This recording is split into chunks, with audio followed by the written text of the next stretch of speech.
भाजपा की सफलता कहा जाए या विपक्ष की मूर्खता कहा जाए, मैं आरडी भारती और आप देख रहे हैं बिहारी सुल्तान।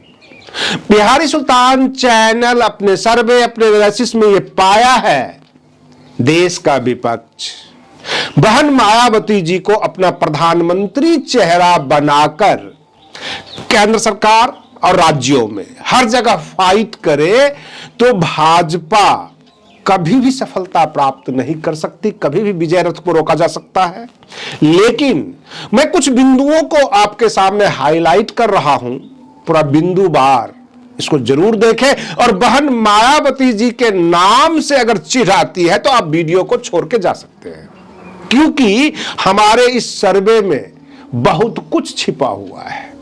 अगर आप हमारे चैनल को आर्थिक सहयोग देना चाहते हैं, आर्थिक सहयोग देकर मजबूत करना चाहते हैं, तो फोन पे नंबर और क्यूआर कोड हमने दे दिया है स्क्रीन पे, आप जरूर सहयोग कीजिए। लेकिन पूरी देश के अंदर बिहार में जो एनडीए की सफलता हुई है, इससे सीधा असर पश्चिम बंगाल और झारखंड पे पड़ा है। ईडी के छापे बढ़ गए हैं, सारे चोर भ्रष्टाचारी सब के सब विपक्ष के नेताओं में ये गुण पाए जाते हैं। ऐसा हमारा सिस्टम ये साबित कर रहा है कि सभी के सभी भ्रष्ट नेता केवल विपक्ष में होते हैं।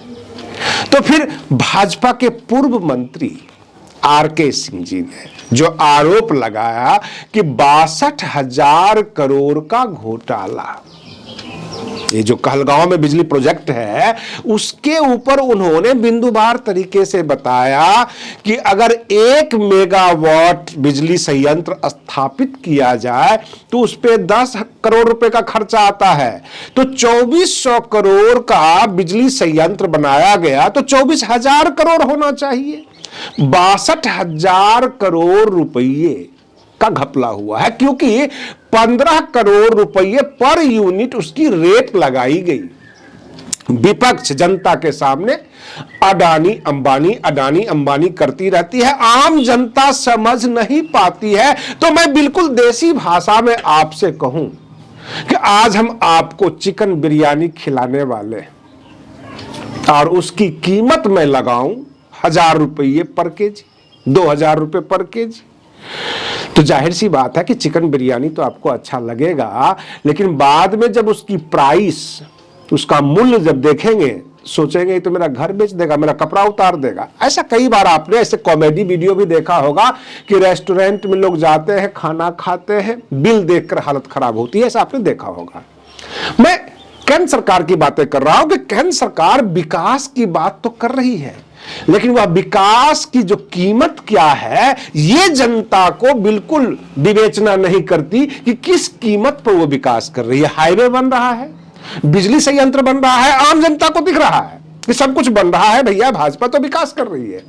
लेकिन भाजपा उसकी कीमत क्या वसूल रही है? अपने मित्रों के जरिए, अपने उद्योगपतियों के जरिए आम जनता को उस डिटेल का हवाला नहीं देती जो कि आरके सिंह ने बताया है।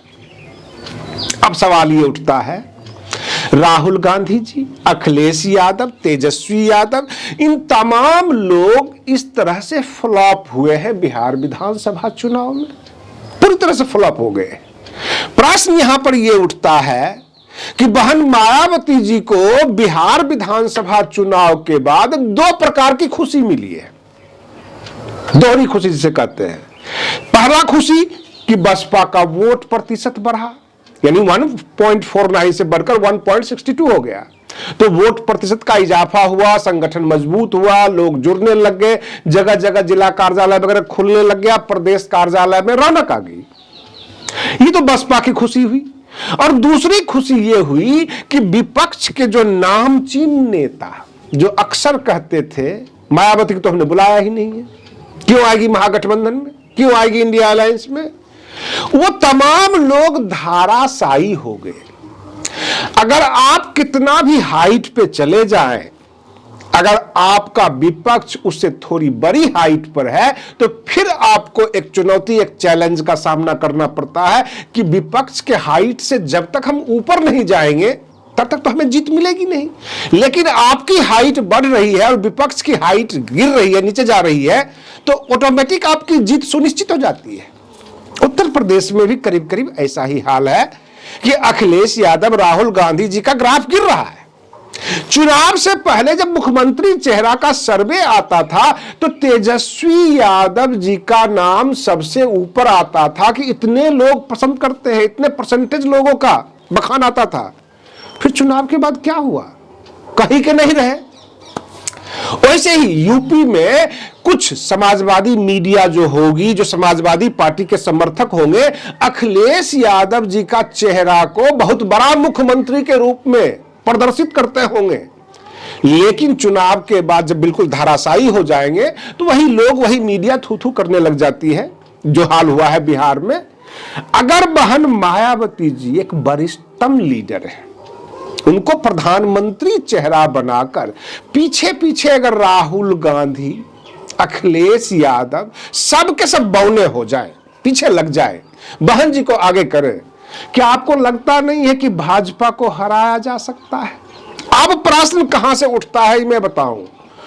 बहन मायावती जी भी शेड्यूल कास्ट से आती है, डॉक्टर उदित राज भी शेड्यूल कास्ट से आते हैं, मल्लिकार्जुन भी शेड्यूल कास्ट से आते हैं, और भी सपा में भी नेता होंगे जो शेड्यूल कास्ट से आते होंगे, और भी पार्टियों में है, चिराग पासवान भी शेड्यूल कास्ट से आते हैं। सब में फर्क यह है कि बहन मायावती जी के पीछे मान्यवर काशीराम जी की विरासत है, एक सोच है, DS4 के सिपाही हैं, बहुजन समाज है। बहुजन समाज का एक बड़ा धरा बहन जी के साथ है, जो कि मल्लिकार्जुन खड़गे के साथ नहीं है, डॉक्टर उदित राज के साथ नहीं है। आप बहन मायावती जी से बराबरी नहीं कर सकते। रही बात ये, चिराग पासवान जी के पास रामविलास पासवान जी की विरासत है, ना कि मान्यवर काशीराम की और बहुजन समाज की। वो भले ही शेड्यूल कास्ट से आते हैं, और शेड्यूल कास्ट को इस 21वीं सदी के भारत में बेवकूफ ना समझा जाए बहुजन समाज को कि किसी जाति के नेता को खड़ा कर देंगे और पूरा समाज उसके पीछे आ जाएगा। ऐसा नहीं है। किस सोच को खड़ा करेंगे, उस सोच के पीछे बहुजन समाज आएगा, क्योंकि बहुजन समाज उस सोच के, उस नीतियों के पीछे भागता है, व्यक्ति के पीछे नहीं भागता। तो बहन मायावती जी को अगर प्रधानमंत्री चेहरा महागठबंधन इंडिया अलायंस वाले बनाते हैं, तो फिर देश की जनता के सामने यह रखा जाएगा कि भ्रष्टाचारी आखिर में है कौन। जरा सोचिए, भाजपा के सभी नेता दूध के धुले हुए हैं, कोई भ्रष्ट नहीं। पिछले 10-15 सालों में ईडी, CBI ने ऐसा कोई उजागर किया कि भाजपा के नेता कोल माफिया, भाजपा के नेता आयरन माफिया इतने बड़े घोटाले में पाए गए, ऐसा कभी हुआ? इस एजेंसी पर सवाल क्यों ना उठे? क्योंकि जब भी पकड़ती है तो विपक्ष के राज्यों में और विपक्ष के नेताओं पर हमला होता है। इसीलिए ईडी और CBI सवालों के घेरे में आती है।